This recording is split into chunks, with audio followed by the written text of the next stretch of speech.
opportunities and local organic produce.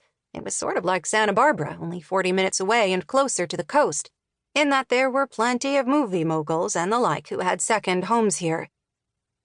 Still, he couldn't have left Kiki without a caretaker, and safe was always better than sorry. He also owned an extensive art collection that could never be replaced, so she figured he was wise to have someone watch over it just in case. Whoever was at the door rapped again, more insistently. Maxie had given the housekeeper and other staff a paid holiday. Even the gardeners were off since the yard didn't grow much during the cold, rainy season. The entire estate was essentially in mothballs until Maxie returned, and no one Tia knew could say exactly where she was. So why was someone at her door? How had whoever it was gotten onto the property? The front gate required a code. "Hello? Anyone home?" A man's strident voice came through the panel. "Maxie said you'd be in the guest house." Damn.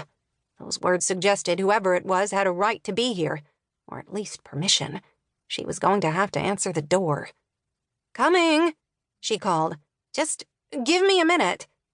She hurried into the bedroom where her suitcase lay open on the floor. She'd arrived in Silver Springs 2 days ago but hadn't bothered to unpack. There hadn't seemed to be much point. There didn't seem to be much point in doing anything anymore.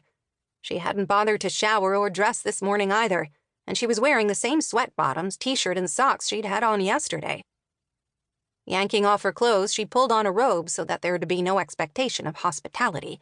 As she scurried back through the living room, still reluctant to speak to anyone, she peered through the peephole. A tall, slender man, 6'2", maybe taller, stood on the stoop. His dark hair had outgrown its last haircut and stuck out beneath a red beanie. He had a marked 5 o'clock shadow, suggesting he hadn't shaved for a couple of days, and a cleft chin almost as pronounced as that of Henry Cavill. He was a total stranger to her, but he had to be one of Maxie's friends or associates, and she should treat him as such. Bracing herself, human interaction was something she now avoided whenever possible. She took a deep breath. Please, God, don't let him recognize me or have anything to do with the media.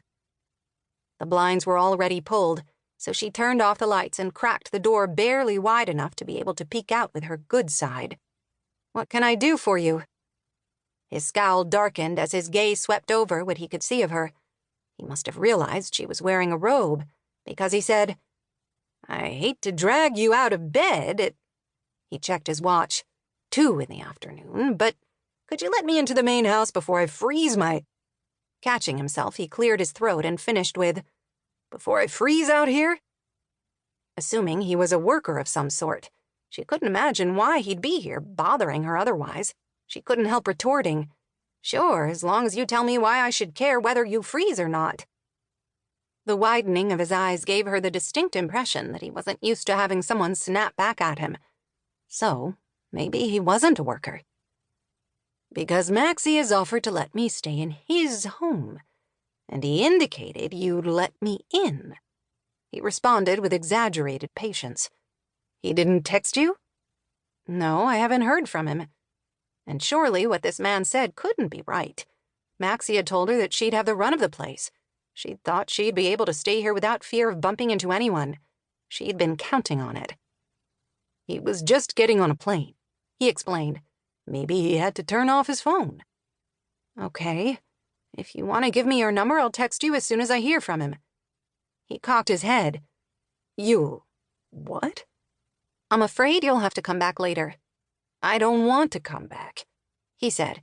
"I just drove 6 hours all the way from the Bay Area after working through the night. I'm exhausted, and I'd like to get some sleep. Can you help me out here?"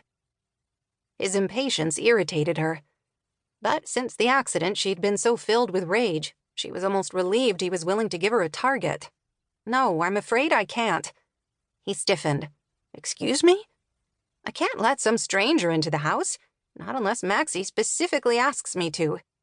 Even if this guy was telling the truth, forcing him to leave would not only bring her great pleasure, it would give her a chance to feed Maxie's parrot before hiding the key under the mat. Then there would be no need for further interaction. He wouldn't see her, and she wouldn't have to watch the shock, recognition, and pity cross his face. Pity was by far the worst, but none of it was fun. "If I have the code to the gate, I must have got..."